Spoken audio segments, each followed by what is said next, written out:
aquilo entrou como um relâmpago. Senti-me triste, aquilo que nós chamamos sem esperança, e sentimos pequeninos. Por um lado, isso foi o maior desafio, por outro lado, a maior bênção. O ficar imobilizado não faz parte. Portanto, eu quero ir sempre mais à frente. E eu disse, está aqui a minha salvação. Aqui estava eu a descobrir que, afinal, isso é uma coisa que se resolve. Senti-me uma nova esperança. Percebi que tinha chegado ao fim um ciclo da minha vida associado à salsa. Tu deixas de ter um papel relevante. E eu disse, olha, o meu contributo, percebi que chegou ao fim. Eu na vida percebi que o apego é uma coisa que não devemos ter. Eu podia ficar agarrado àquilo para toda a vida. Senti-me super ignorante. Conhecia muito sobre negócios, sobre fazer negócios, sobre viagens, sobre todos os assuntos e mais algum, e muito pouco sobre o que é que eu sou. Descobre o mundo que és, viverás melhor.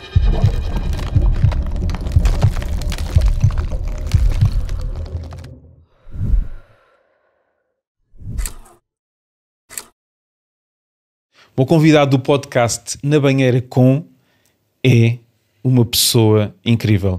Filipe Villanova, empresário de sucesso, criador da salsa, que passou por um nível de sucesso imenso, entrando depois num estado de depressão e encontrando-se através da espiritualidade. Hoje vamos conhecer o Filipe. É um empresário português reconhecido como um dos fundadores da marca de jeanswear Salsa. A história da salsa remonta a 1994, quando o Filipe, juntamente com os seus irmãos António e Beatriz Villanova, decidiu expandir um negócio familiar de tinturaria e limpeza a seco, sediado em Vila Nova de Famalicão para a confecção de vestuário, com especial enfoque nas calças de ganga. Em 98, a Salsa inaugurou a sua primeira loja no Norte Shopping, no Porto, seguindo-se aberturas em Lisboa e Braga no ano seguinte. A partir de 2002, a marca iniciou um processo de internacionalização, estabelecendo presença em diversos mercados, incluindo Espanha, Irlanda, Luxemburgo, Catar, Emirados Árabes Unidos, Bélgica, Croácia, Malta, China e Japão. Filipe, é um prazer enorme ter-te aqui como meu convidado no podcast e falarmos sobre os desafios que nos mostram o sentido da vida. Uma das coisas que eu admiro em ti é a tua fome de querer mais, de fazer mais, de conhecer mais, de aprender acima de tudo. De onde é que vem essa fome, Filipe? Bom dia, Mário, obrigado pelo convite.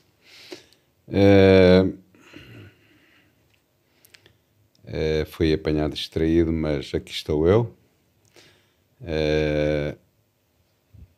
Para, de alguma forma, contribuir com, se é que penso sempre que vale a pena, que devemos e faz parte provavelmente da nossa vida, da nossa missão, o nome que quisermos dar, mas partilhar aquilo, um pouco daquilo que foi a nossa vida, o percurso de vida. A primeira palavra que me ocorre dizer é: sou muito grato à vida por ter esta oportunidade de ter feito este percurso de vida até aos 60 anos. Portanto, eu acho que com 3 meses tive uma pneumonia, assim como muitos bebés. O médico na altura, segundo a minha mãe,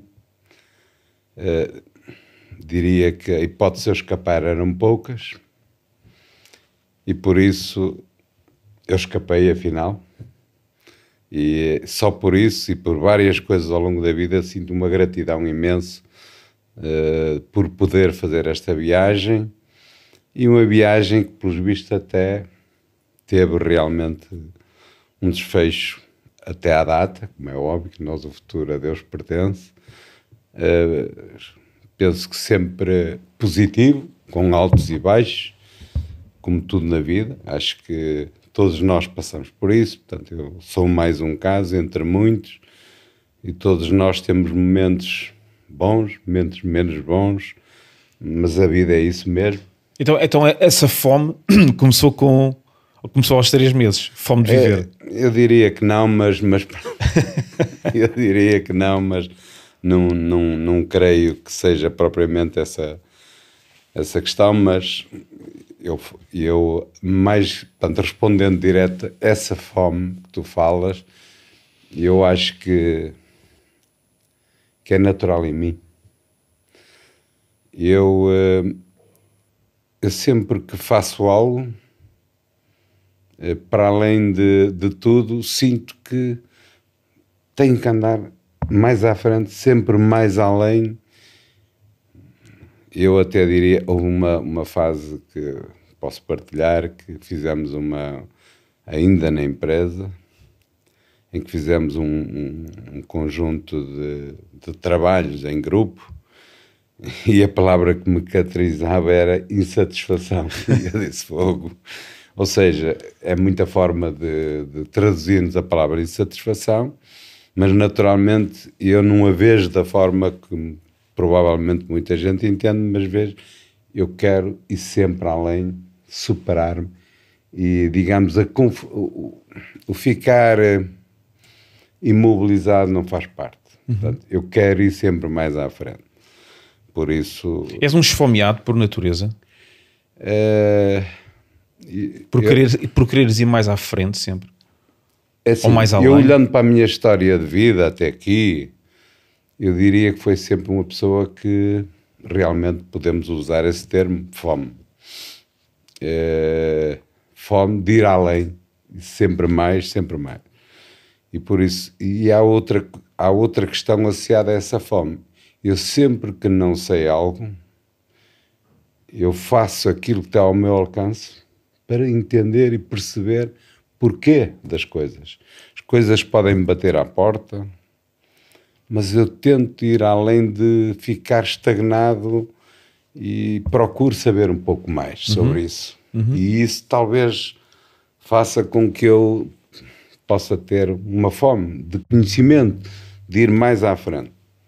Por isso, vejo um pouco o meu trajeto de vida, porque ele, digamos, fala por ele, dentro da dimensão daquilo que foi fazendo ao longo da vida. Eu diria que é bem aplicada a palavra fome. Fome, boa. Olha, o que é que te inspirou a entrar no mundo dos negócios?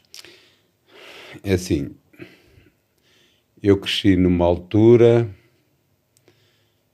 aqui em Portugal, a Revolução Industrial propriamente dita e as empresas multinacionais a se instalarem cá em Portugal, aconteceu de forma se calhar um pouco mais dominante, ou pelo menos mais abrangente, há 60 anos, na altura que eu nasci. E por isso, até então, Portugal, aqui no cantinho à beira-mar, era um país que, essencialmente, eu assisti aqui a algumas mudanças, ainda teve essa oportunidade de assistir a algumas mudanças. Nós vínhamos de um ambiente rural, neste caso, no meu caso, em que predominava essencialmente a agricultura. Uma agricultura um pouco desenvolvida, mas comparativamente com o que é hoje, muito diferente. Ainda não haviam tantos químicos, tudo era feito de forma mais manual, as pessoas trabalhavam, não havia propriamente empregos na indústria da dinâmica que há atualmente, ou que houve após uns anos. E eu, entretanto, também nasci naquele ambiente. Obviamente a influência que eu recebi daquele ambiente era aquela. Entretanto, Portugal, como tinha, digamos,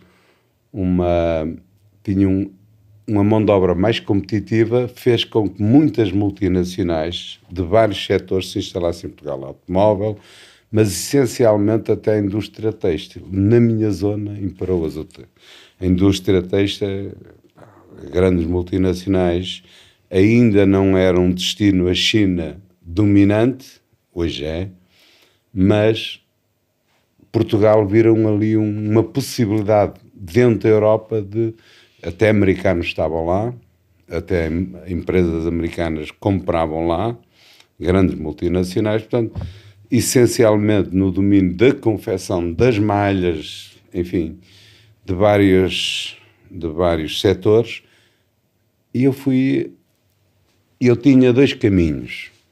Como eu era uma pessoa com fome, como dizias há pouco, eu ou seguiam aquilo que foram os destinos dos meus irmãos mais velhos, ia estudar, fazer uma formação académica, ou então, mas como eu gostei sempre de ser uma pessoa independente, não era a minha zona de conforto viver da mesada dos pais, e, digamos, de forma um pouco disruptiva, eu disse, eu não vou estudar.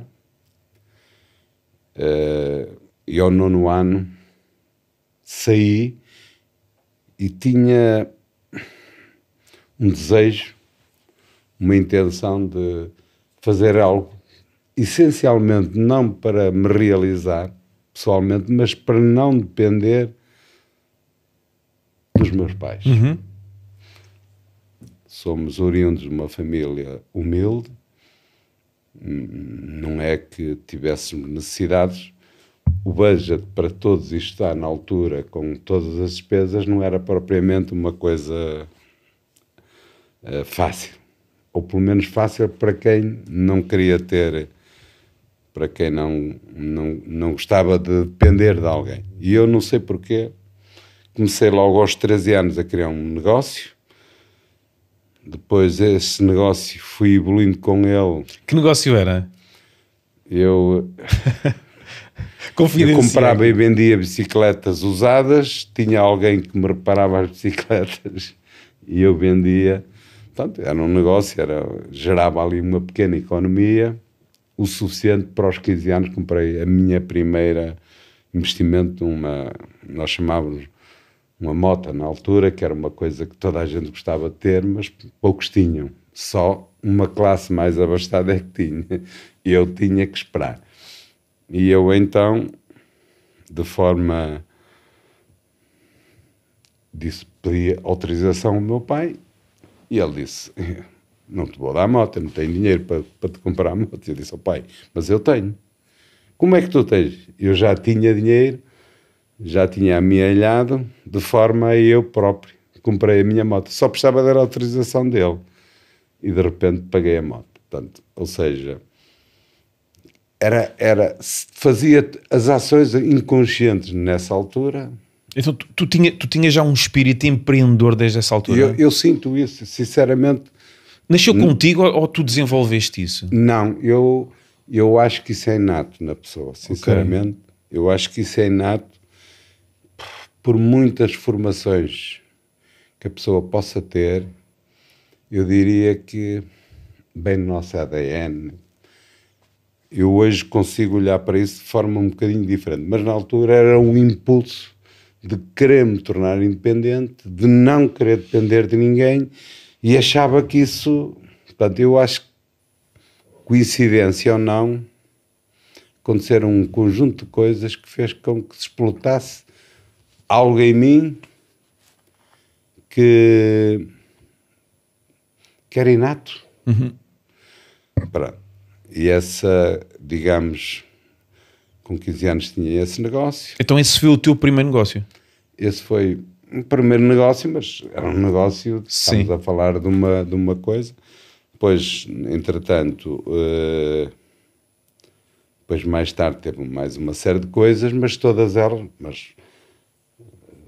elas sempre numa perspectiva de eu quero ir mais além. Eu lembro-me de uma história que tu me contaste há uns tempos atrás sobre o negócio das batatas. Isso foi antes ou depois das bicicletas? Não, isso foi depois, entretanto, já com pouco mais de idade, tinha uma tia-avó que tinha um negócio, que aquilo era uma região, apesar de começar a estar ali a desenvolver-se uma nova realidade para além da agricultura, não deixava dos tempos anteriores vir da agricultura, e havia muitos negócios ligados à agricultura. Muitos agricultores, era uma zona fértil, era uma zona ótima, e pronto, havia uma grande concentração de agricultores ligados à criação de gado para leite e batatas e por aí. Portanto, é normal que nesse tipo de circunstâncias se desenvolva um negócio paralelo. Tinha uma tia-avó que se dedicava ao negócio de batatas. Ela não tinha filhos, e eu, nas férias, que era um período mais alto na altura de verão, eu ia ajudá-lo nesse negócio. Mas ela teve um problema de saúde. Eu julgo que ao fim do segundo ou terceiro ano, talvez 2, 3 anos, com experiência como ajudante dela, ela pagava-me algo, e eu disponibilizei-me para isso. Já outros irmãos meus também tiveram também fizeram o mesmo que eu fiz, e ela, coincidentemente, numa altura que ia deixar o negócio, tinha uma série de clientes, tinha um processo de compra e venda, e colocou-me a mim e pôs-me a hipótese a mim. Desafiou-me, e eu disse, não, ela ia deixar o negócio e disse, tia, eu fico no negócio. E ela olhou para mim e disse, tu és muito jovem para enfrentares um negócio no meio destes tubarões, desta gente adulta e tal, com muita experiência. Tinhas que idade? Subestimou-me um bocadinho. Eu disse, tia, dá-me essa hipótese. Tinhas que idade? Tinha, pai, 17 anos. Portanto, e ali oficialmente peguei no meu primeiro negócio, em que tinha, por um lado, que lidar na compra com os agricultores da região, e nessa altura já tinha claramente na minha cabeça, ao fim de pouco tempo, disse, eu quero ser o melhor, quero ser um dos mais importantes intermediários de batatas da região, daquela zona. Havia 2 grandes concorrentes meus, eu dizia que era concorrente, eles nem me conheciam muito bem.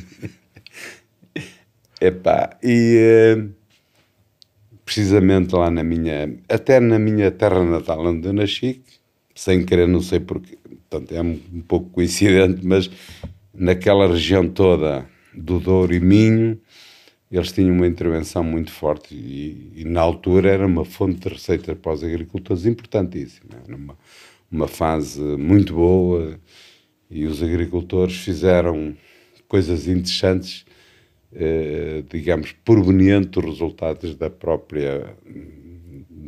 das batatas, neste caso. E então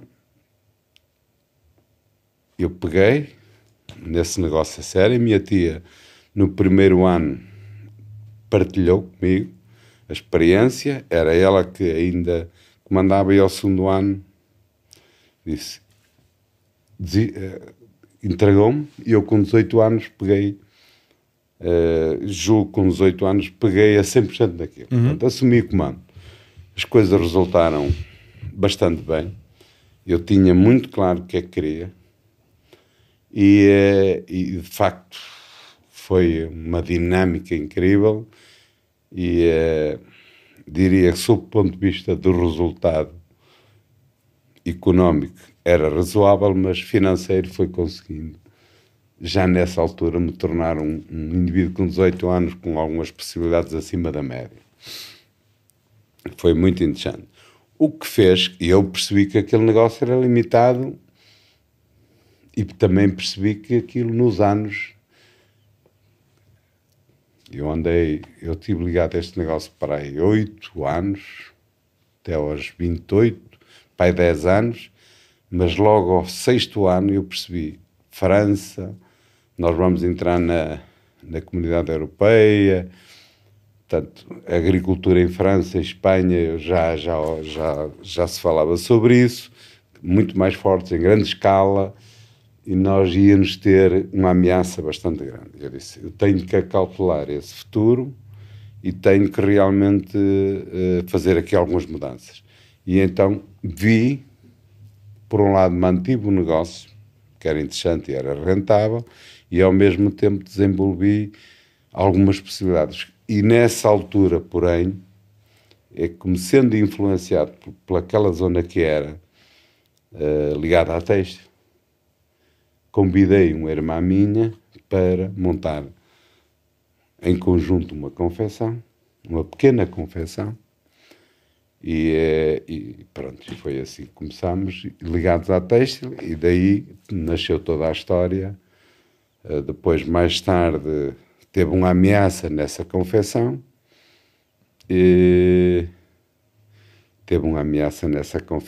porque de facto tinha trabalho, mas não tinha, e o nosso primeiro trabalho, ironia do destino, foram peças em denim, e denim,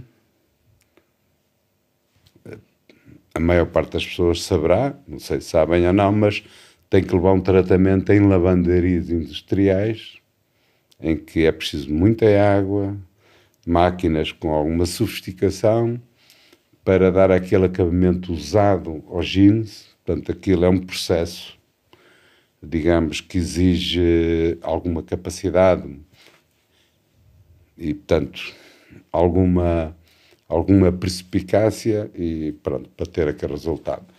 E nessa altura tive que montar uma lavandaria, senão parava a confecção. Portanto, há pessoas que consideram insatisfação, eu não considerei. Eu tinha que, para dar sustentabilidade ao negócio que eu tinha criado, eu tive que encontrar outro. Portanto, e nessa altura convidei um irmão meu para assumir também essa responsabilidade. Eu cheguei a ter, numa determinada altura, uma pequena confecção, uma pequena lavandaria e um negócio de batatas que estava em via de começar a desaparecer ou a dar sinais de poder vir a desaparecer. Nessa altura, com as economias que eu consegui realizar do primeiro negócio, que eram as batatas, de certa forma apoiava e fortalecia, de certa forma, a dinâmica de crescimento de mais dois negócios. Então, o teu primeiro negócio suportou, no fundo, a criação da salsa. Exatamente, foi isso que proporcionou. E tu tocaste aqui num ponto, novamente tocaste num ponto que é o ponto da insatisfação. E a insatisfação é um ponto muito engraçado e no qual eu me revejo, porque tal como aconteceu contigo, comigo também aconteceu várias vezes. Eu lembro-me de estar numa reunião há 20, 25 anos atrás e o meu diretor na altura elogiar-me da seguinte forma: o Mário é um eterno insatisfeito. E eu fiquei a olhar para ele e dizer pá, what the fuck? Como assim? Isso é um elogio? E eu mais tarde, quando entrei no mundo do desenvolvimento pessoal, comecei a descodificar aqui a raiz da mudança. E a raiz da mudança está mesmo na insatisfação. Então a insatisfação, ela, qualquer tipo de mudança que nós façamos nas nossas vidas tem como base a insatisfação. Quer nós queiramos, quer não. Essa é a raiz da mudança. E ou nós precipitamos a mudança na nossa vida por nos sentirmos insatisfeitos, vamos atrás de um novo emprego, vamos atrás criamos um novo negócio, começamos a treinar de outra forma, inscrevemos-nos numa determinada prova, ou seja, despedimos-nos, entramos num novo relacionamento, ou então a mudança precipita-se sobre nós e gera-nos a nós insatisfação. Como, por exemplo, um acidente, um despedimento, uma traição, uma desilusão, uma falência financeira, etc, etc. Então, eu vejo que existem muitas pessoas a tentarem fugir à insatisfação em vez de a utilizarem como uma mola, como um trampolim, não é? Um trampolim para se impulsionarem através da insatisfação podem sentir. O que é que tu sentes acerca disto? É assim, eu tenho pensado quando levei com o rótulo, assustei-me, mas depois tive que refletir sobre isso, obviamente. É o que estava lá. As pessoas usaram essa palavra. Essa palavra é um pouco abrangente e o que significa para cada um é diferente, se calhar, de uns para os outros. Mas é assim, eu, neste caso concreto, tentei descodificar. Eu sou uma pessoa, por natureza, que eu me considero uma pessoa responsável e de assumir a responsabilidade daquilo que digo e comprometer-me com as coisas. E sempre que eu não o consigo realizar dentro daquilo que eu considero ser a minha zona de conforto, que é, eu marquei uma hora, estou àquela hora. Eu comprometi-me com aquela pessoa a fazer isto, eu comprometo, eu tenho que fazer. E isso gera-me um mal-estar sempre que eu imagino não poder contar. Portanto, da mesma forma, eu habituei-me, isto é uma forma de estar, é uma forma de ser. Para outras pessoas dá-lhe igual. Tanto faz chegar ali como chegar acolá, como chegar tarde como chegar cedo. E eu acho que essa satisfação é alguém que se comprometeu, assume a responsabilidade e não quer falhar. E também gera aqui desconforto, obriga-nos a ser mais disciplinados. E eu costumo dizer, e já vi muita gente na minha vida, ao longo desta vida, a comprometer-se comigo com uma coisa e de repente eu disse, mas tu comprometeste? Para mim é uma coisa natural. E ela diz, comprometi e agora descomprometo. Sentes que o nível de... E isso a mim deixa-me sem jeito. Mexe contigo. Que não faz parte de mim. Certo. E eu digo, vemos desde políticos a pessoas comuns, a pessoas que nós até admiramos, figuras públicas,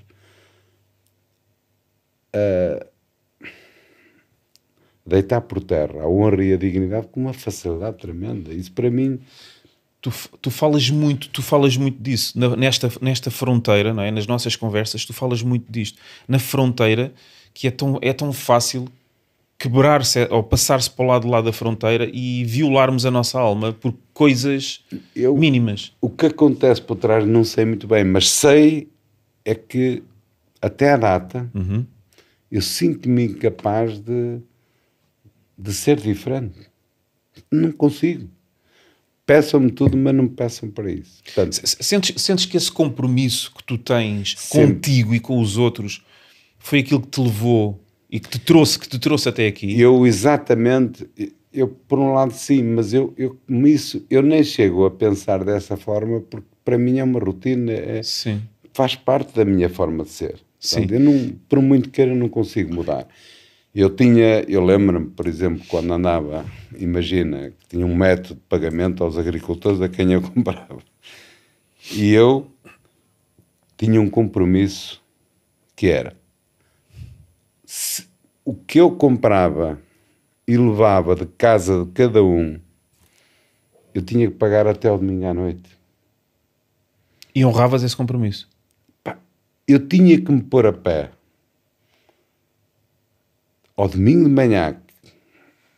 Era um jovem, eu também gostava de estar até tarde, um bocadinho no sábado. Mas eu comecei a declinar o meu sábado, deixei de o ter. Toda a gente gosta do sábado à noite de beber uns copos. Eu não sou de beber copos, mas diria que desfrutar um bocadinho é a idade da juventude. É normal.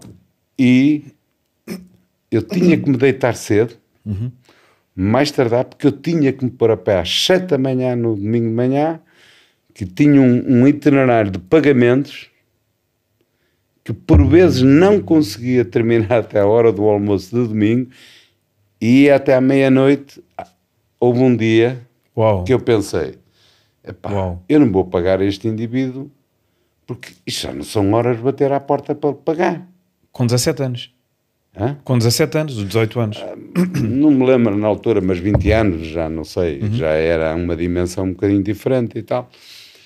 E eu parei à porta do indivíduo, mas eu disse, eu tenho que passar pelo menos lá, porque senão não me sinto bem, quer dizer, não havia a facilidade que há hoje, pegar nos telefones a toda a hora e não sei o que, quer dizer, eu ainda, naquela altura nem telefones tinha. Estamos a falar de uma realidade que há uns anos. E eu parei, desliguei a minha carrinha a diesel, o indivíduo apareceu-me à janela, no quarto, próprio quarto dele. Era bastante dinheiro na altura. Eu acho que o homem não ia dormir aquela noite. Epá, e eu ainda me recordo agora, olha, se tu não pagavas, deixavas o homem sem dormir, tu não podes fazer isso. Portanto, foi sempre assim que eu vivi a vida. Tenho dificuldades em libertar-me e relaxar-me até de certa forma um bocadinho mais, e foi com esta forma de estar que se calhar a vida me proporcionou coisas que eu não imaginava, sinceramente, e por isso que eu digo, estou muito grato à vida, porque eu era um miúdo, como tantos outros, no meio da rua, todo normal. Hoje não passo disso, mas sinto-me uma pessoa que fez algo na vida e que diria que um dia mais tarde, que é aquilo que todos, de certa forma, todos queremos, deixar alguma coisa no nosso legado, não me quiserem dar, mas essencialmente uma pessoa que cumpriu aquilo que disse. Certo, certo. Eu acredito que o legado não é algo que nós deixamos para as pessoas. Eu acredito que o legado é algo que nós deixamos nas pessoas. Ou seja, o legado ele acontece no dia, porque é a única coisa que nós temos. O nosso dia é a nossa vida em ponto pequeno. Eu utilizo muito esta expressão. O legado é aquilo que nós deixamos através do nosso exemplo. E tu estás-nos a falar de exemplo. Tu estás aqui a referir a importância do compromisso e do exemplo. Sim. Então, não é? Então, eu vejo isso como o verdadeiro legado. Não é uma estrutura, não é uma casa, não é uma conta bancária, que, como tu sabes muito bem, e está provado que a segunda ou terceira geração após uma pessoa se tornar milionária ou deixar um negócio, os filhos, isso está provado, não é? 90% dos filhos eles estouram completamente com a riqueza financeira porque não desenvolveram esse mindset. Mas o legado é algo que eu acredito que nós deixamos nas pessoas no nosso dia-a-dia. É outra expressão que eu acho que encaixa aqui muito bem, que eu ouvi recentemente, que é: saúde e felicidade não são para preguiçosos. Saúde e felicidade não são para preguiçosos.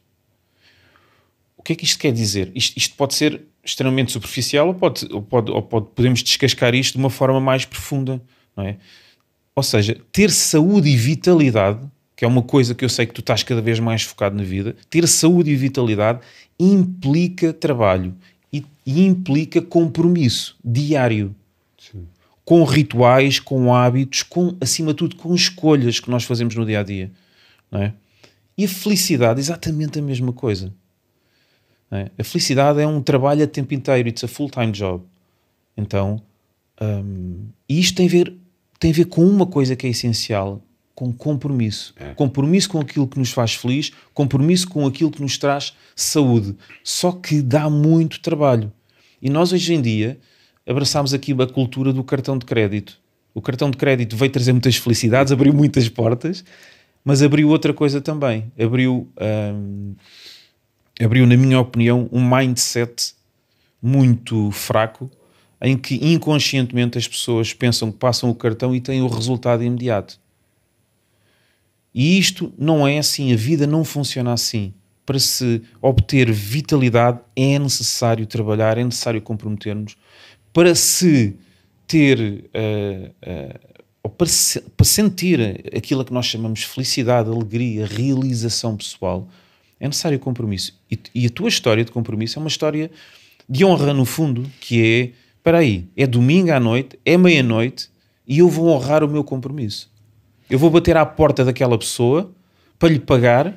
Porque eu tenho isso como compromisso. E ele estava à minha espera. Mas eu tenho outra mais caricata,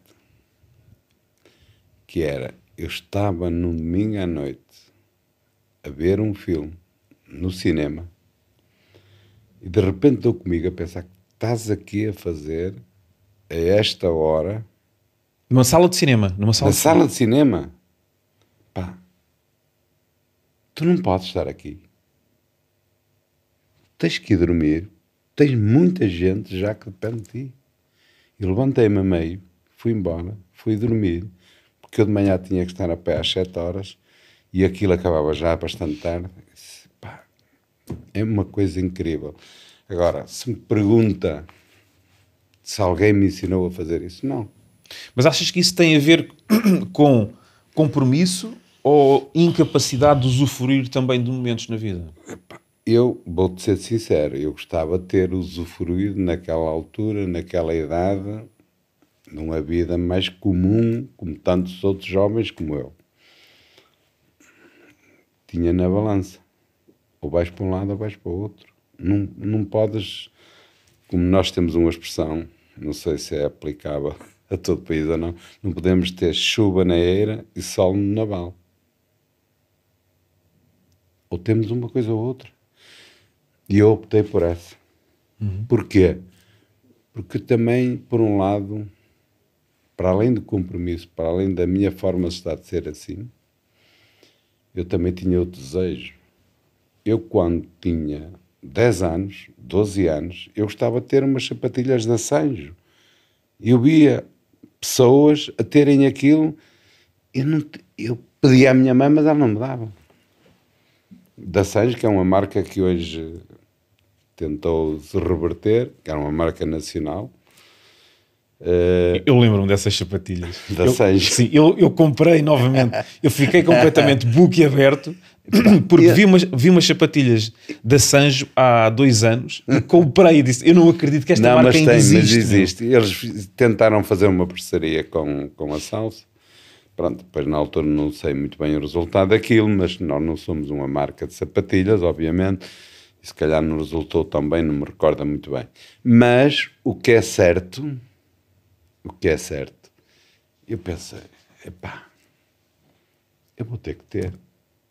Eu tenho, a primeira, eu acho que o primeiro motor de tudo isso é, primeiro, fazemos tudo para ter aquilo que ambicionámos, que nem era nada de transcendente, era uma coisa perfeitamente comum, mas que para mim era um desafio ter isso.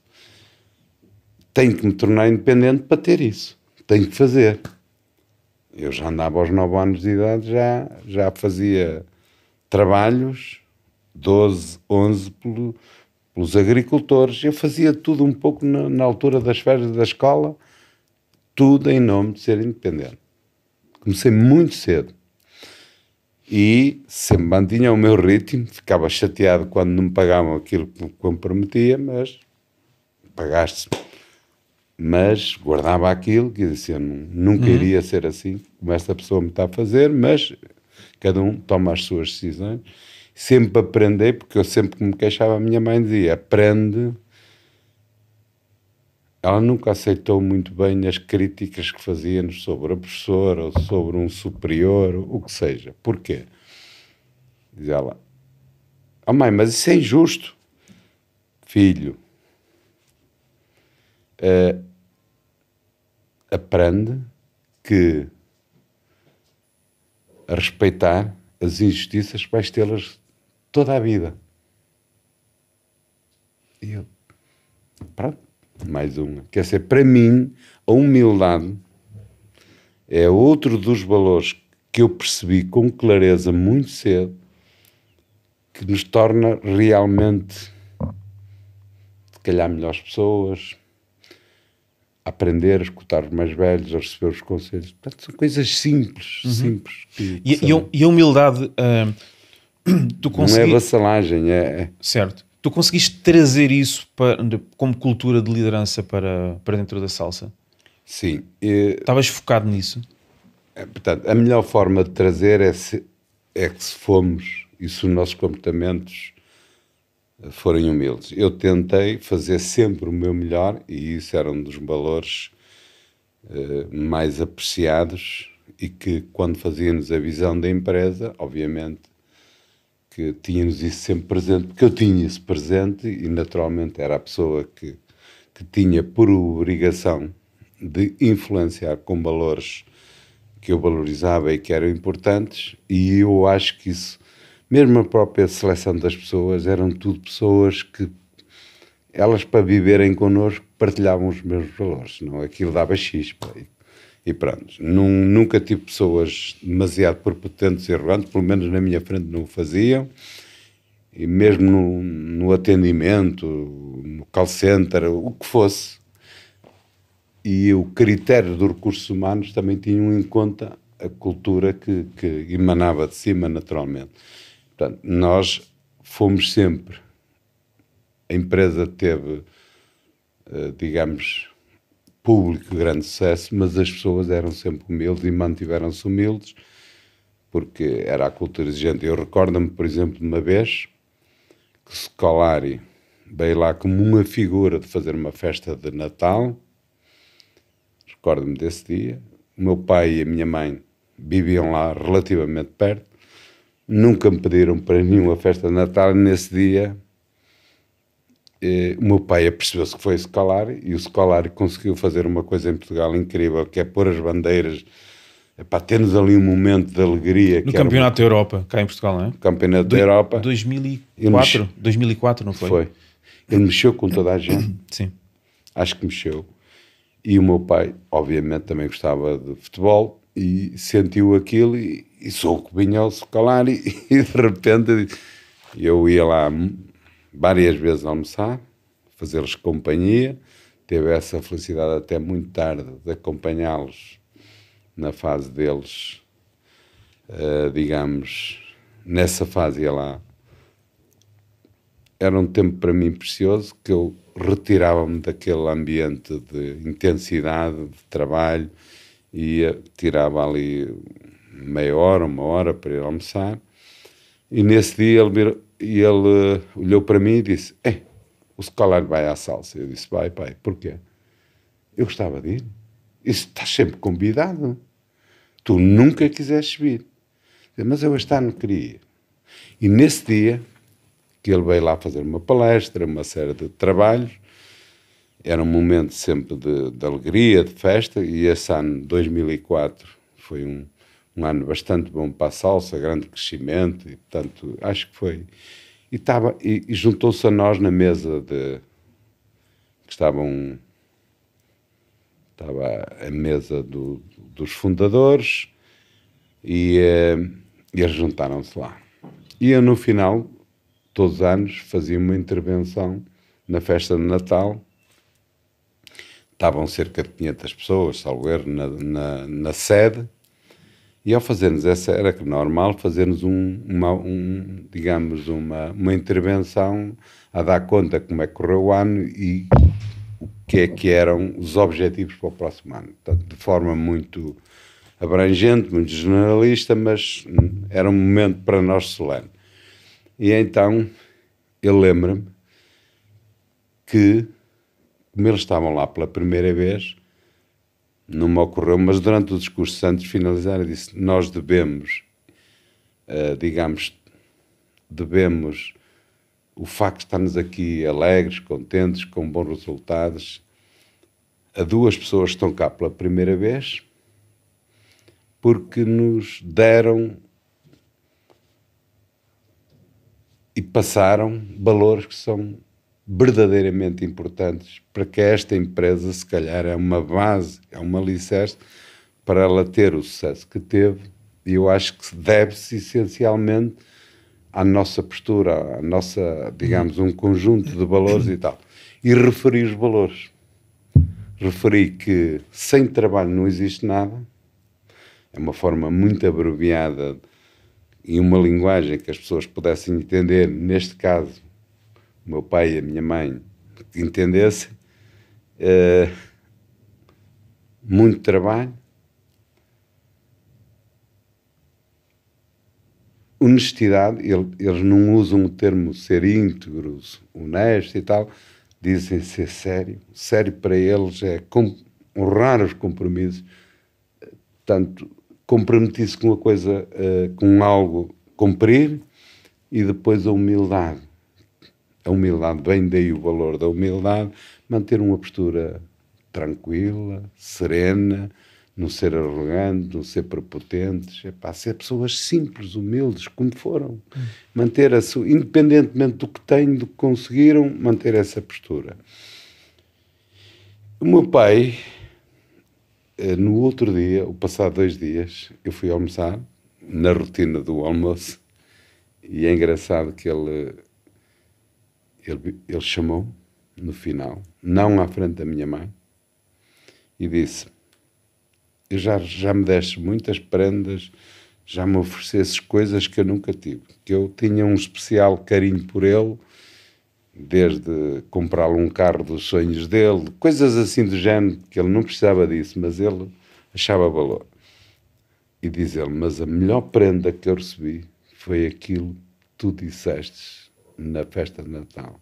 Eu nunca imaginei que isso, essa postura, esta forma de estar, esses valores, que eram tão importantes para dar sustentabilidade a uma coisa desta forma. Ele não tinha entendido.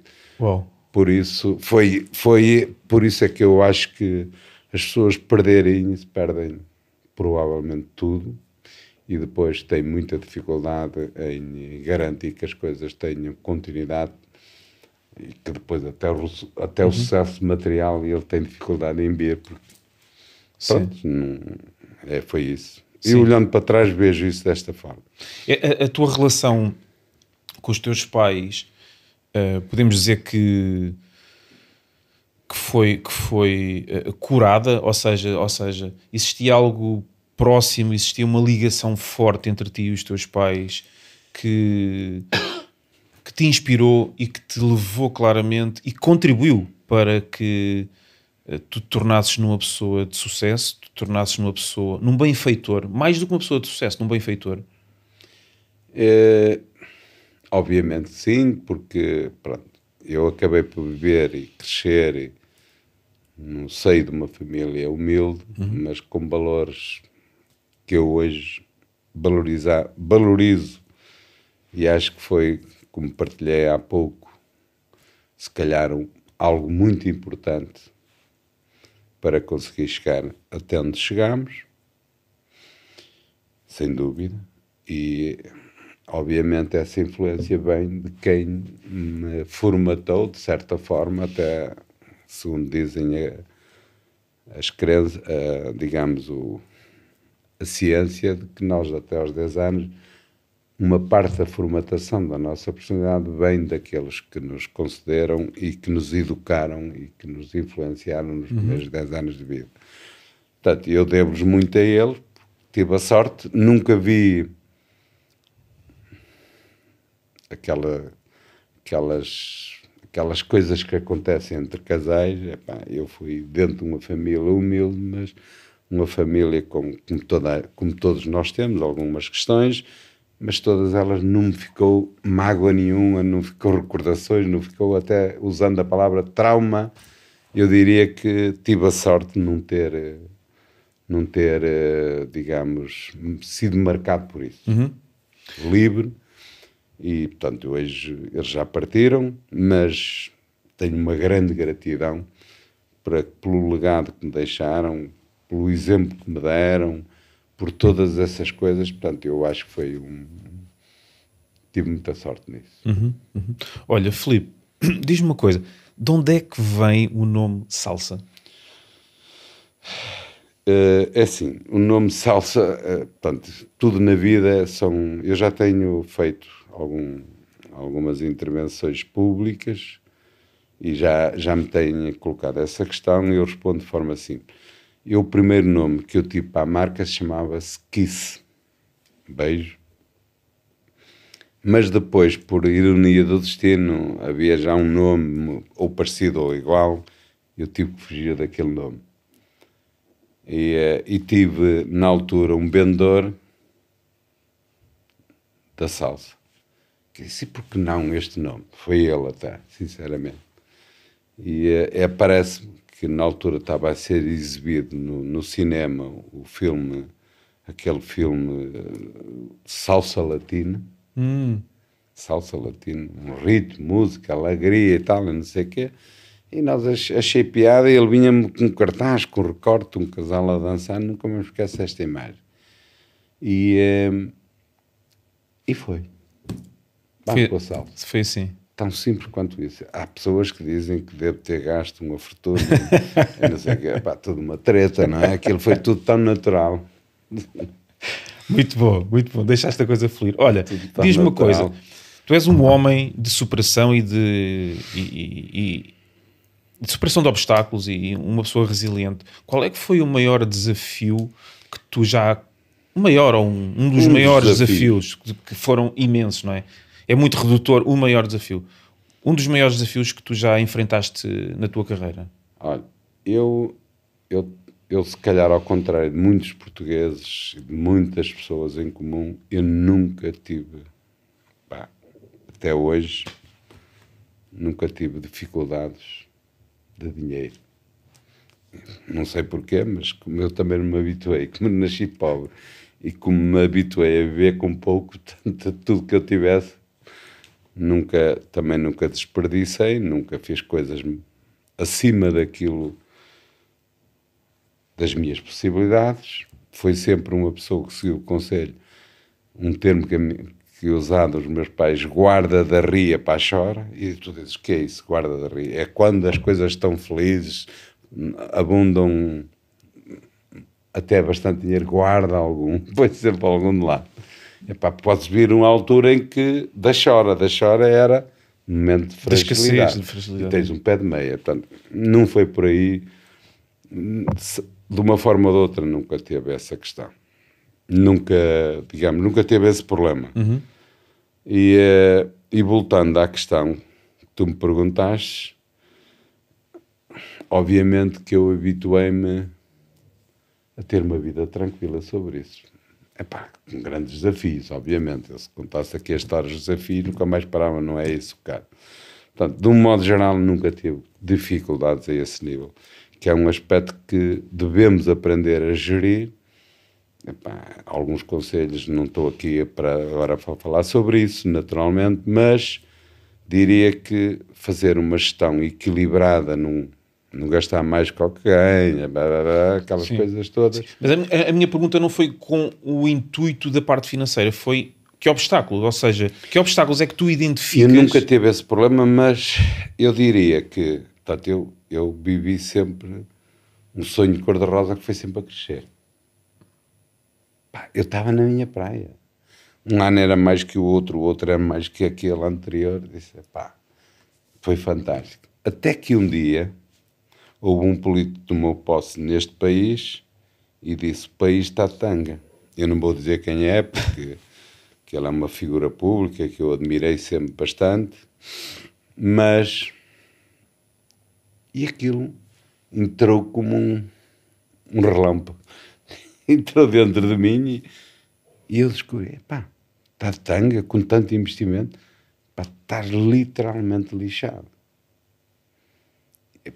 E eu acho que muita gente, milhares de pessoas ouviram aquilo. Eu acho que foi o único que levou aquilo a sério mesmo. Se calhar, não sei. Não faço ideia. E de repente senti-me triste. Aquilo que nós chamamos sem esperança. Eu disse, mas que é isto? Tu és um homem dinâmico, o que é que se passou à tua energia? Não entendi uma depressão, que é uma coisa básica. Hoje toda a gente sabe que é uma depressão, se calhar... Entraste em depressão? Entrei em depressão. E vivi assim. Lá fui empurrado pelas razões da vida e pelo compromisso, mais uma vez, tu tens que ir, e não sei o quê. Mas andei 1 ano e meio, ou 2 anos, até que um dia se fez luz. Não me perguntes. E eu disse, mais uma vez, eu sou uma pessoa de desafios, se eu tenho que perceber o que é isto. Eu tenho que entender Eu não sou eu. Eu não sou assim. Portanto, e quando a pessoa está em depressão, quem já passou por isso sabe, eu só quero ver notícias piores umas que as outras. Que é porque juntaram aquilo que nós estamos a viver, nós já teremos mais do mesmo. Para o cérebro ser validado, dizer assim, ok, estás pá, a ver, tem é mesmo, é razão. verdade, tem razão. Exato. Fazer um papel de vítima, aquelas coisas todas. Isso. Eu vivi isso. Eu sei o que é isso. Por um lado, isso foi o maior desafio. Por outro lado, foi a maior bênção. Que eu olho sempre numa perspectiva. Na altura, se me dissesse que era uma bênção, eu corria com a pessoa que me dizia isso, naturalmente. Mas tive que fazer um ansiolítico, tive taquicardias, eu tive coisas interessantes. Mas até que um dia, numa feira do livro, no Algarve, eu fui empurrado para essa feira pelos dois meus filhos mais velhos, que fico muito grato de me ter empurrado para esse sítio, e de repente, ao segundo ou terceira banca, não sei, não me pergunto bem, que eu não me recordo, eu disse, está aqui a minha salvação. e tinha um livro na banca a dizer a depressão não é uma doença, é um estado de espírito. Yes. É um professor, doutor de psicologia da Universidade de Coimbra. Bom, o que é certo é que põe no livro, devorei, lá está. Mesmo naquele estado de espírito, eu devorei o livro ao fim de dia e meio. Aqui estava eu a descobrir que afinal isso é uma coisa que se resolve. Senti-me com uma nova esperança e senti que a minha vida de facto não era nada se não conhecesse aquilo que eu conhecia muito sobre negócios, sobre fazer negócios, sobre viagens, sobre todos os assuntos e mais algum, e muito pouco sobre o que é que eu sou, como é que reage a essas coisas. Uau. Senti-me super ignorante. E um dia mais tarde também li um livro do Dalai Lama que dizia: o teu maior inimigo, entre aspas, é a ignorância de ti mesmo. O Sócrates já tinha associado não o Sócrates político português, mas o grego, que vamos lá ao túmulo dele, diz, e quando descobrimos, o slogan dele é: descobre-te a ignorância ou descobre-te a ti mesmo, conheces o mundo. Ou seja, não é descobres o mundo, descobre o mundo que és, viverás melhor. O taoísmo diz-nos que a ignorância é a fonte de todo o sofrimento. Exatamente. A fonte do sofrimento está na ignorância de ti mesmo. Porque as pessoas confundem ignorância, conhecimento geral, com ignorância sobre si. E posso dizer que eu hoje já li mais de 600 livros sobre autoconhecimento. De negócio não devo ter lá nenhum, porque eu isso sabia fazer. O problema estava em descobrir como é que eu ia gerir tudo isso, porque isso faz parte da vida. Isso é brilhante e revela uma coisa. Não, revela duas. Revela a fome de continuares a aprender. Compromisso, que eu não posso desistir. Compromisso, 3. Compromisso, não podes desistir. E humildade. E humildade para reconhecer que não sabes. Certo. Exato. Isso sem dúvida. Sem dúvida, é óbvio que não fazemos tudo bem na vida. Tem pessoas que, obviamente, que não compreendem determinadas atitudes que eu tive com elas ou com quem seja. Eu reconheço humildemente, e se eles tiverem esse sentimento, eu peço perdão, porque... Mas era aquilo que estava na altura para... Nunca o fiz com intenção de prejudicar ninguém.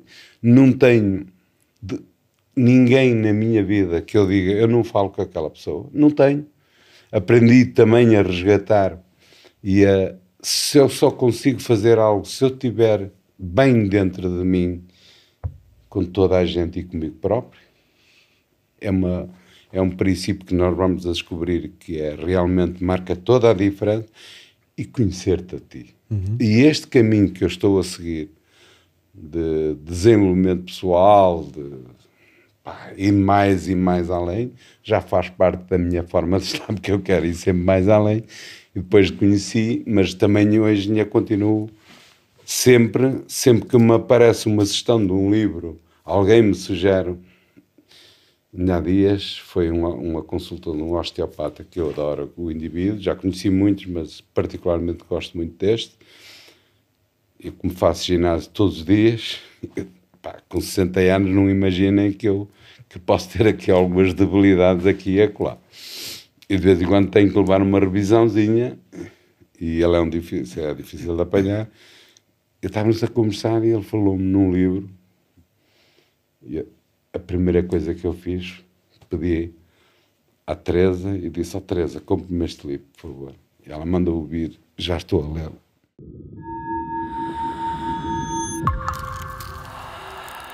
E agora, umas palavras do nosso patrocinador. Eu sou um aventureiro por natureza. Adoro participar em aventuras desde criança. E participei numa aventura em janeiro de 2019, na Polónia, em que subi montanhas em exposição ao frio, apenas em calções, em tronco nu, meditei em cima do gelo, utilizei técnicas de respiração e mergulhei o corpo em água gelada. E isto mudou completamente a forma como eu via a vida. Cheguei a Portugal e continuei a praticar. E surpresa, várias pessoas começaram a pedir-me ajuda neste sentido, para alterarem a sua visão da sua vida. E eu decidi criar a Soul Diving to a New Dimension. É uma marca cujo objetivo é ajudar as pessoas no seu dia-a-dia, após o seu treino, a melhorarem a sua performance, a reduzirem os índices de inflamação, a libertarem todas as endorfinas necessárias para se sentirem mais focadas, mais em paz, mais alegres, mais felizes, a trabalharem o seu mindset e o seu compromisso com o seu corpo, com a sua mente, com a sua alma. A Soul é muito mais do que uma banheira portátil de água gelada. É um mergulho numa nova dimensão. E estamos cá para te ajudar a dar esse mergulho.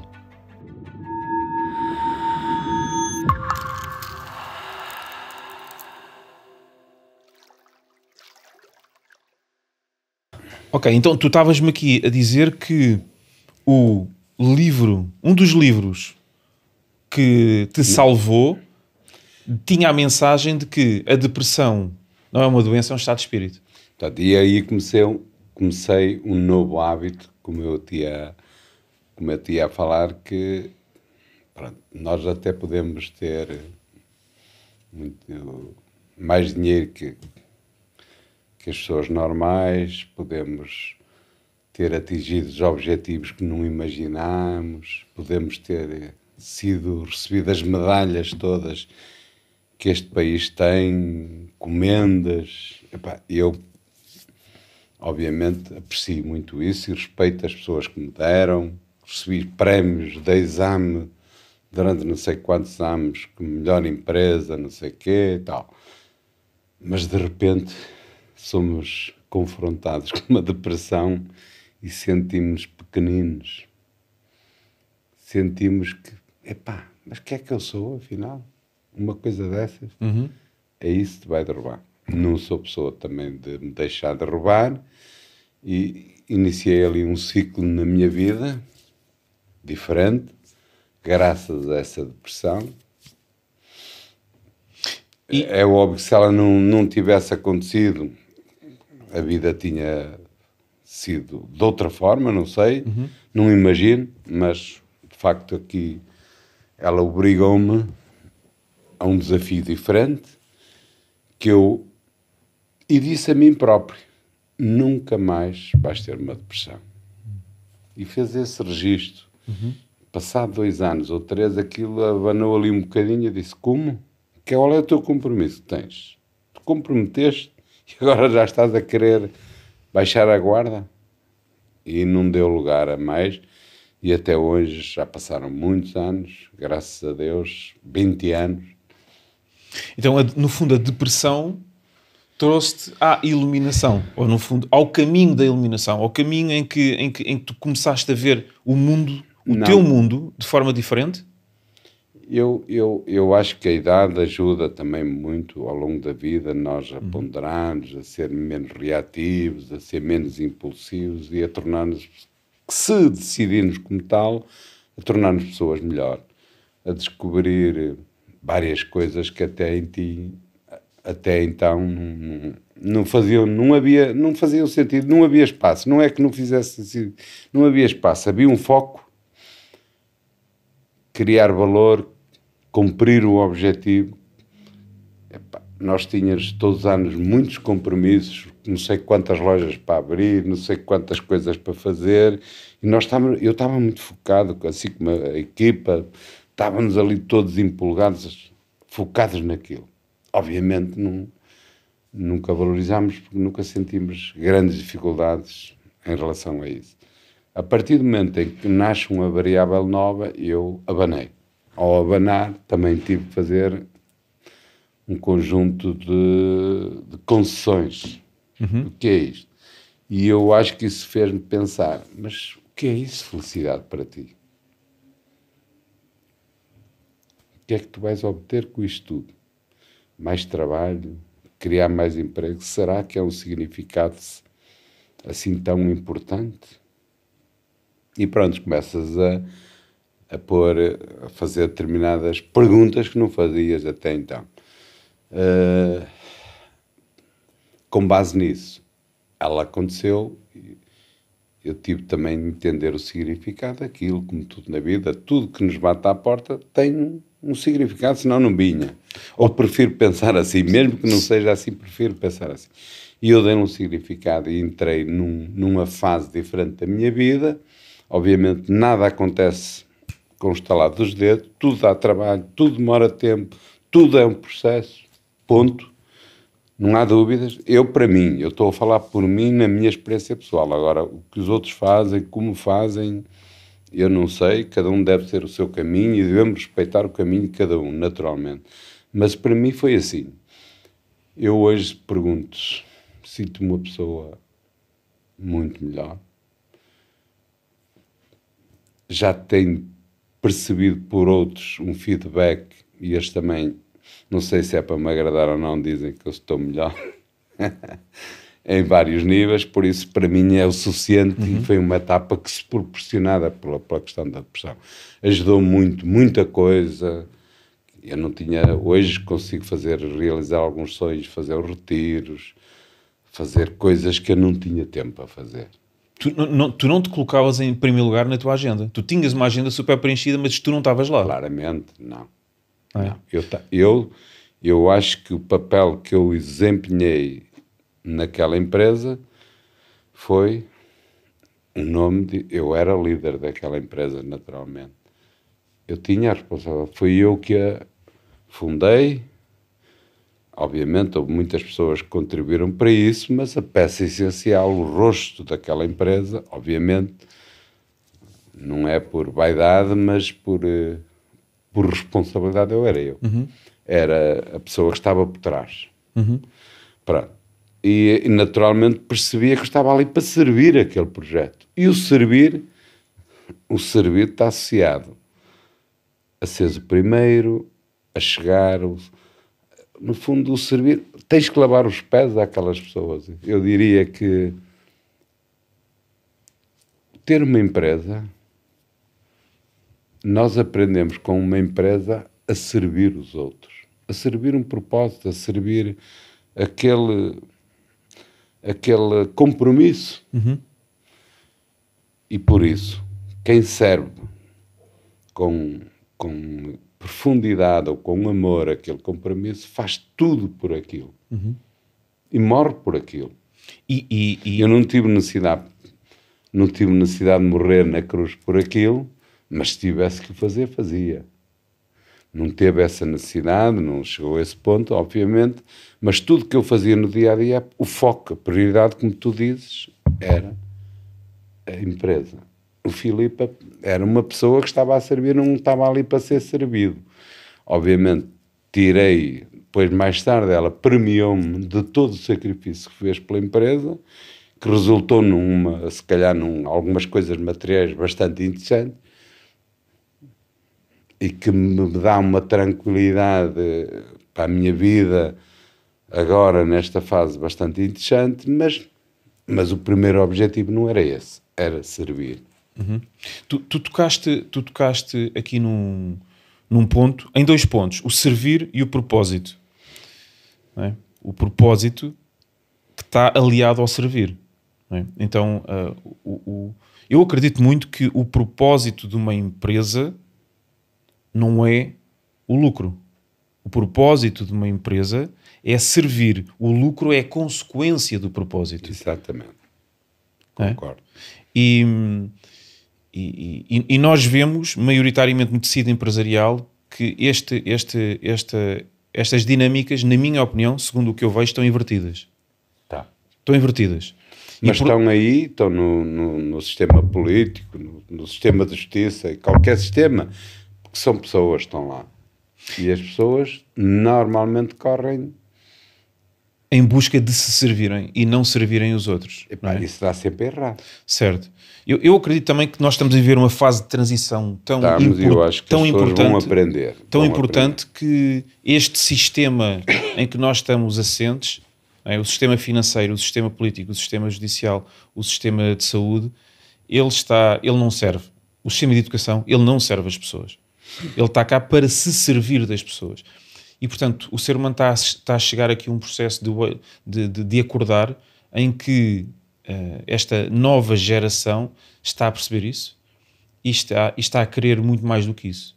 Está a querer, no fundo, criar um novo sistema em que o sistema não se sirva das pessoas, mas o sistema sirva às pessoas. É um processo fácil? Não, porque implica uma mudança, implica eventualmente uma implosão em determinados momentos e nós estamos a viver momentos, e o mundo está-nos a mostrar isso, de grande mudança, e que eventualmente vai criar aqui algum tipo de implosão em algum destes momentos. O que é que tu achas disto? Durante o processo nós não temos essa consciência. Atenção. Depois, mais tarde, a base de cada indivíduo tem que ser profunda. E só depois, mais tarde, é que ele se apercebe que o trajeto que fez foi daquela forma. Foi de servir.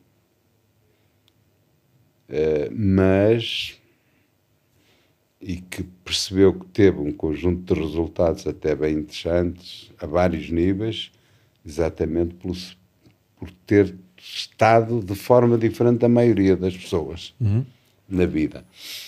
Mas isso é uma reflexão que cada um deve fazer de forma muito... Eu acho que as pessoas fazem... Introspectiva.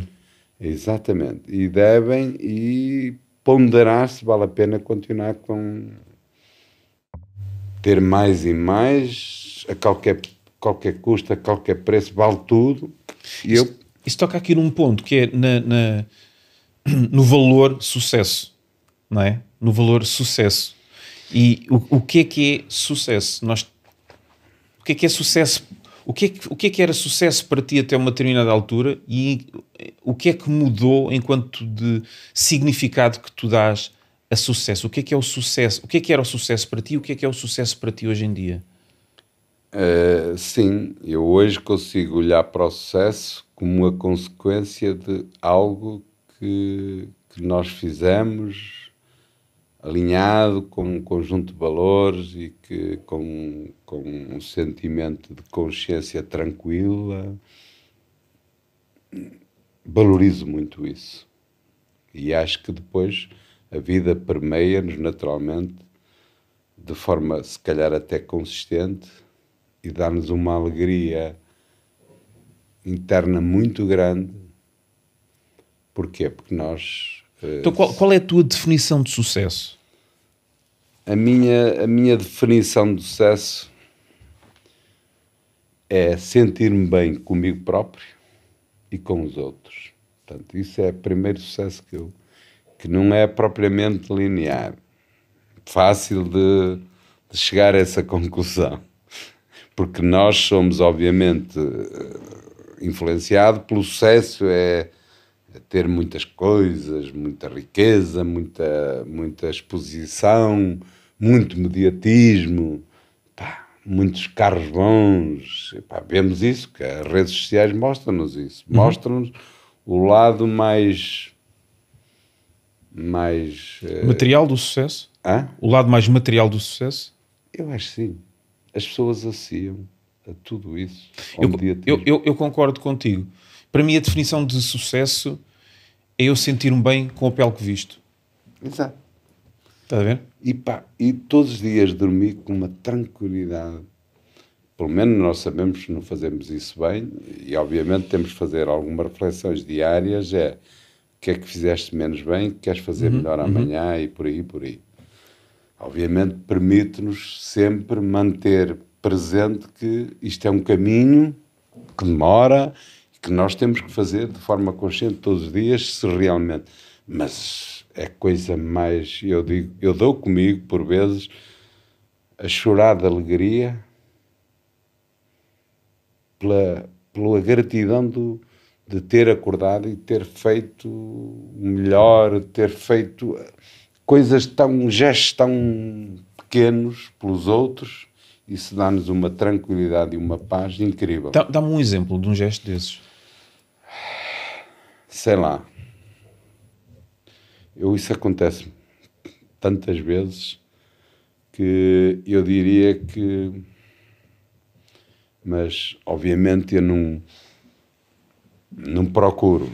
E sempre que tenho alguém que bate à minha porta, há dias aparece-me um indivíduo que aparece ainda toda a gente a pedir, ajude-me que eu tenho, a desculpar-se porque é que tinha que lhe dar um determinado dia. Eu disse, olha, tu tivestes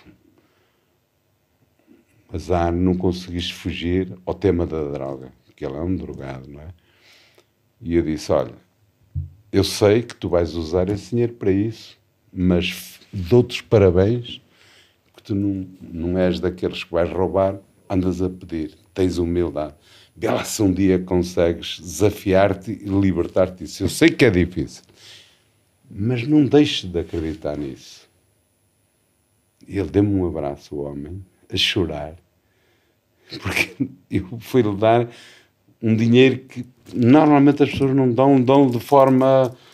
Parece que estão a ser roubadas. Tu deste-lhe mais do que dinheiro, tu deste-lhe esperança. Dei-lhe esperança, provavelmente. Tu deste-lhe esperança, tu deste-lhe presença. E tive total, a falar com ele.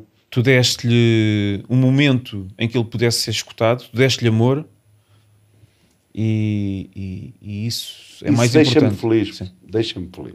Mas eu faço isso não por ser vaidade ou por ser bonito. O sucesso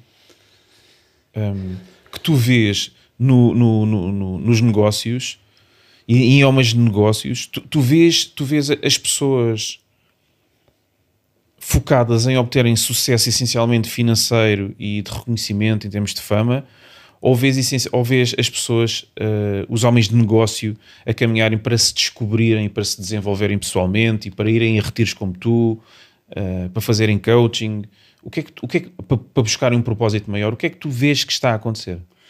É assim, eu sei o que se passa comigo. Os outros posso ter uma ideia, mas posso ser muito injusto ao afirmar isso. Obviamente, nós vemos comportamentos que não indiciam, na sua grande maioria, aquilo que tu estás a referir. Eles estão lá, provavelmente como eu estaria há muitos anos atrás, se não... em busca de, sei lá, de realizar uma coisa, ou porque deixaram aquilo dos pais, ou enfim, por várias razões. Portanto, não me compete, não tenho... Acho que não devo julgar por isso. Agora, é pena, mas de certa forma, aquilo que eu vou observando, as pessoas estão lá, de facto, parece dessa forma um pouco mais materialista, assim como eu estava.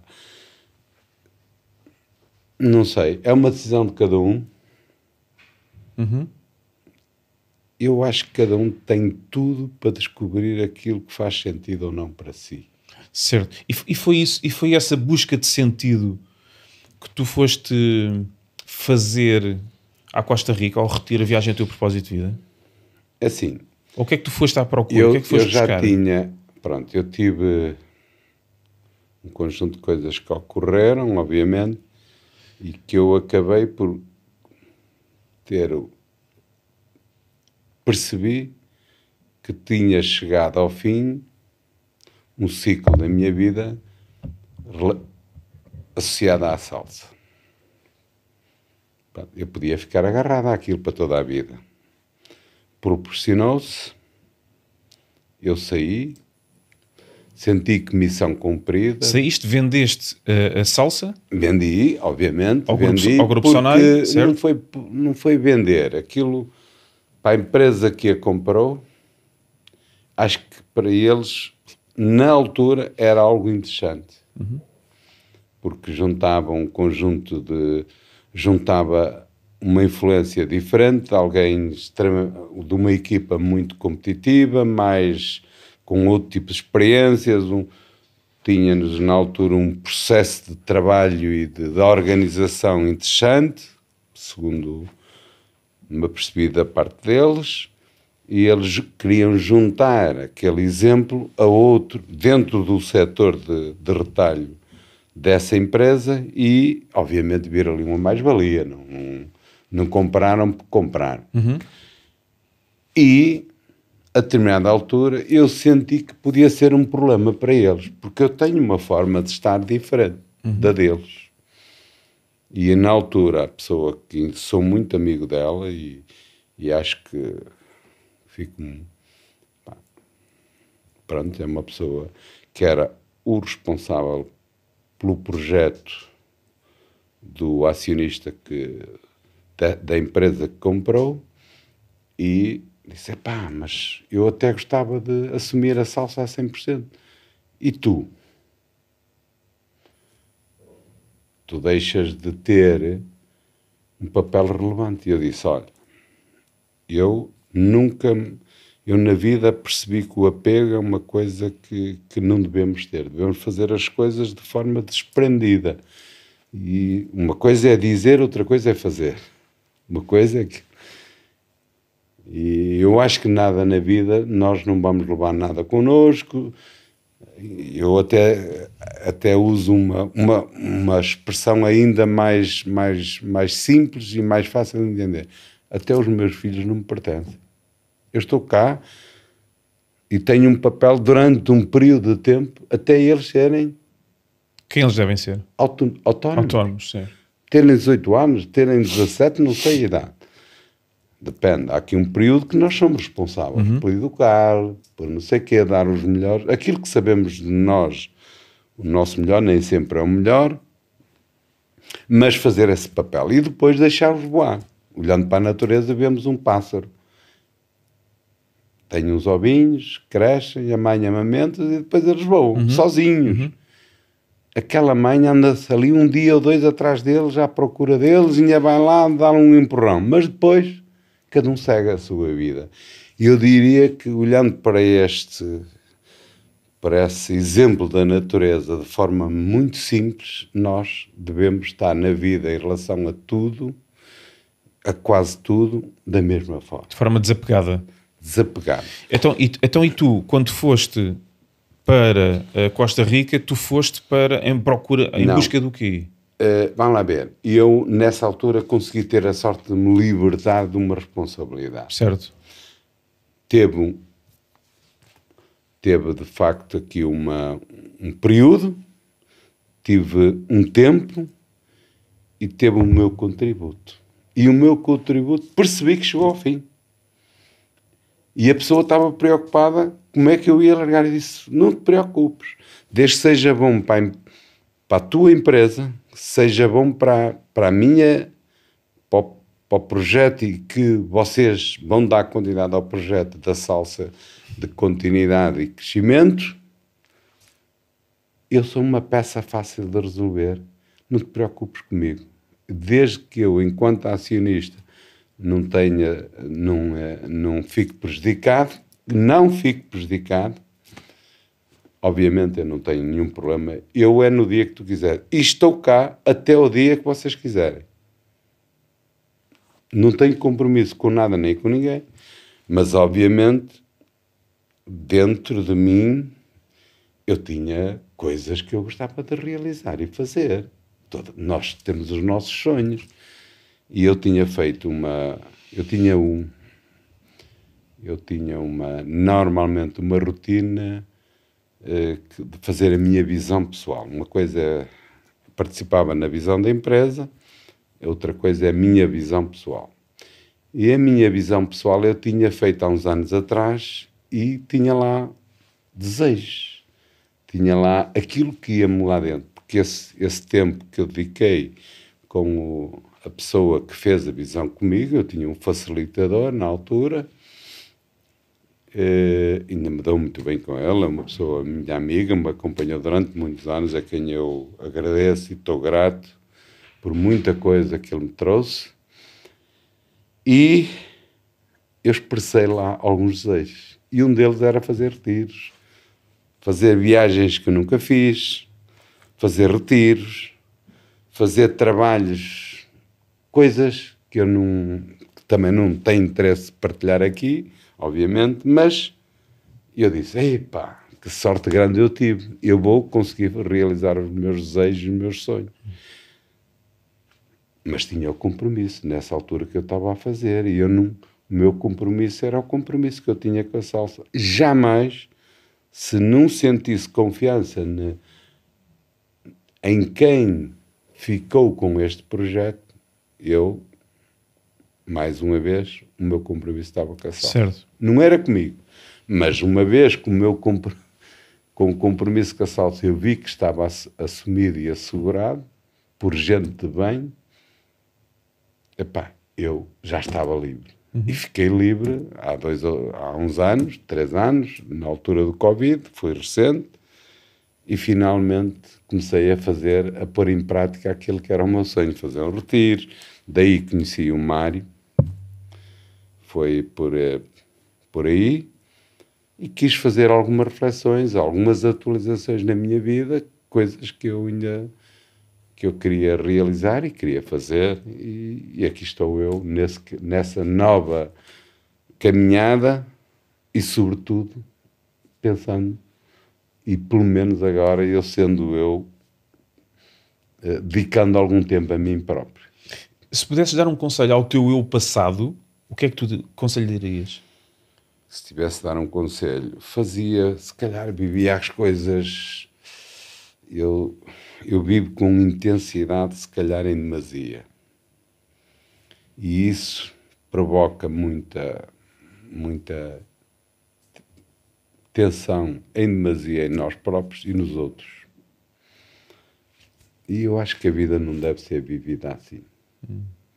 E acho que tinhas tido, se calhar, o melhor resultado se tivesse percebido que não era assim que devia ter. Eu punha muita atenção nas coisas. Reconheço que falhei muito nisso. Olha, e que conselhos tu darias aos novos empreendedores? Porque hoje em dia o empreendedorismo é uma palavra muito em voga e muito utilizada. Que conselhos é que tu terias para esses empreendedores? Sintam se esse é o vosso caminho, se reúnem um conjunto de condições, sentem isso cá dentro. Não chega só a querer. O querer tem que estar alinhado com o sentimento. Eu diria que mente e coração. Acho que se calhar é a forma mais simples. E as pessoas vão descobrir. Pode parecer assim um bocadinho fora da caixa, mas as pessoas conseguem. Entrem, tirem tempo de qualidade ou momentos de qualidade para vocês mesmos e vão encontrar a resposta para isso. Façam de forma responsável, consciente. Não vejo isso como um desejo sem sentido. Façam. E aquilo e as coisas vão acontecendo. Filipe, o que é que tu ainda queres alcançar na vida? Eu, primeiro, não aconselho ninguém a ficar a jogar cartas nos jardins públicos, porque é inútil. Acho que para mim é inútil. Para alguns é bom. Mas para mim é inútil. E nós temos de ter sempre um propósito. Sempre. Cuidar de nós, da nossa saúde, fazer alguns balanços na nossa relação com quem temos na nossa vida, se estamos bem, se vivemos bem, se aportamos valor a essa relação, se estamos bem com a família, que eles estão mais próximos de nós, se aquilo que fazemos com gosto. Mas o que é que queres alcançar? O que é que queres alcançar na vida ainda? O que é que ainda queres alcançar? O que é que eu quero alcançar? Quero conhecer-me muito mais a mim próprio que ao que me conheço hoje. Chama-me o nome que quiser chamar, uma elevação espiritual, whatever. Queria ter um contributo. Aí quero resgatar algumas coisas que eu gostaria de fazer melhor nas minhas relações pessoais, com os meus filhos, enfim, várias pessoas que me dizem algo. Depois, eu sinto que tenho que fazer alguma coisa pela sustentabilidade, pelo planeta, porque é uma coisa agora que não tem limites, não tem fronteiras, mas é um apelo à responsabilidade de cada um de nós. É uma coisa que, se nós falamos muito, os miúdos na escola falam imenso, toda a gente sabe, de facto, as dificuldades que todos estamos a passar relativamente a essa questão ambiental. E devemos, se pudermos, devemos contribuir, pequeno que seja, pode ser bom. E eu tenho um projeto nessa área que acho que vou contribuir. A sensação que eu fico, pode ser pequeno o contributo. Não estou à espera que aquilo me ponha o tipo mais rico do planeta, mas antes, por contrário, é aquele que, se calhar, pode ser um contributo objetivo, pragmático em relação a isso. À questão ambiental. Já trabalho nisso há 3 anos, de forma muito subtil, e acho que vai ter resultados para o planeta, para as pessoas, para o mundo, para tudo. Boa. Acho que sim, e é isso que o meu compromisso. No entanto, não estou apegado a isso. Filipe, uma última pergunta. O que é que dá sentido à tua vida? Dá sentido à minha vida, de facto, eu sentir que estou sempre a fazer alguma coisa por me tornar melhor e fazer alguma coisa pelos outros para que eles possam ser melhores também.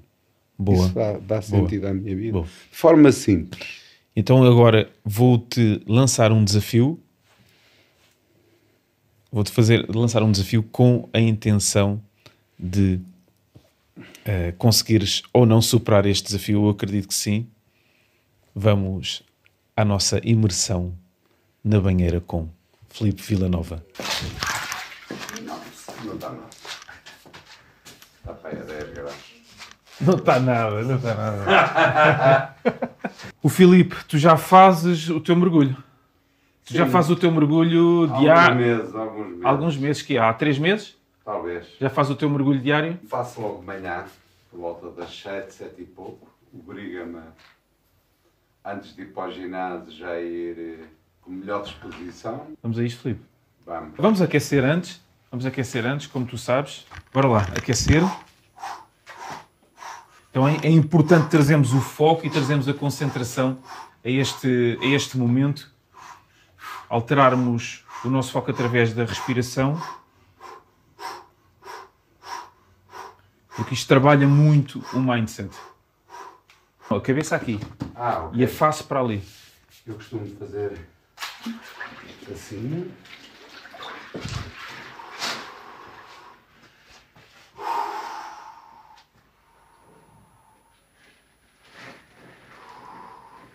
Vamos devagar.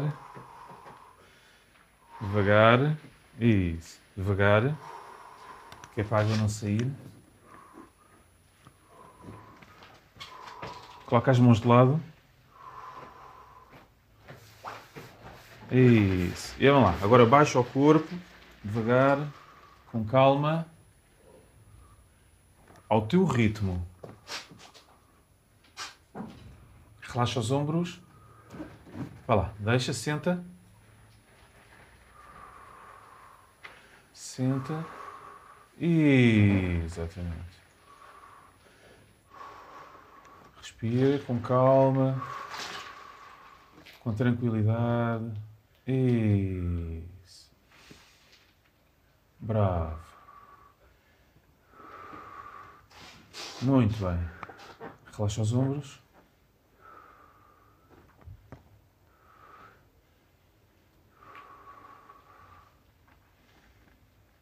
Bravo. Relaxar.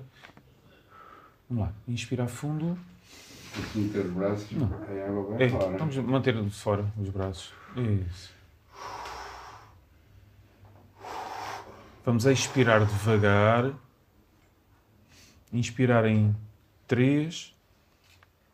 Expirar em 5. Ativando assim o sistema nervoso parasimpático. Relaxe. Isso mesmo. Bravo.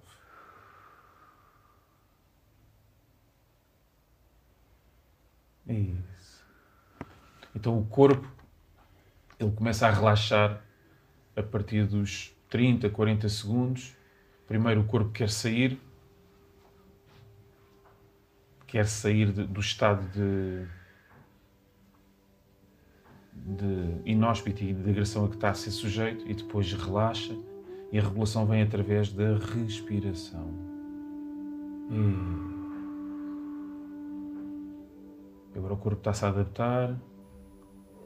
Demora cerca de 1 minuto, 1 minuto e meio, dependendo de cada pessoa. Muito bem. Em controle.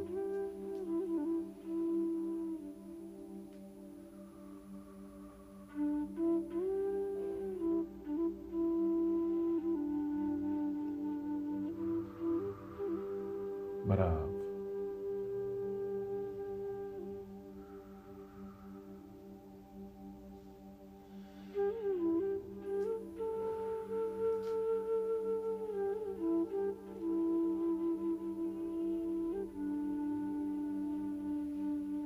Muito bem.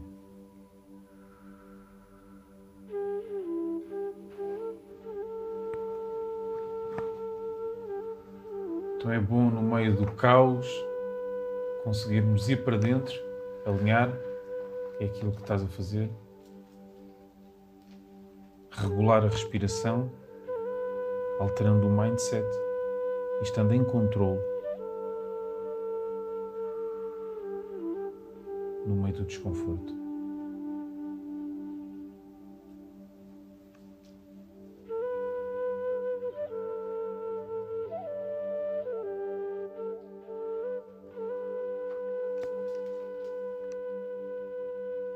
Bravo.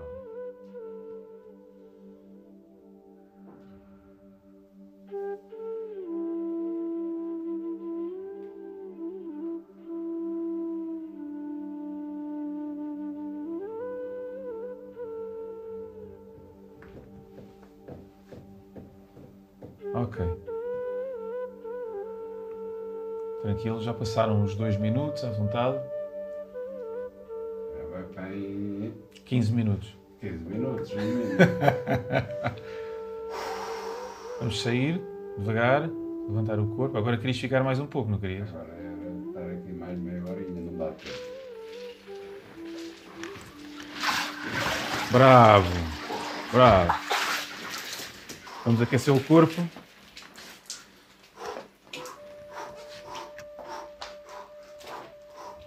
Bravo. em controlo. O sistema cardiovascular a reagir de uma forma espetacular. Olha a cor do corpo. Desafio superado. Parabéns. Não te gosto muito, que eu estou todo molhado. Filipe Vilanova, pessoal.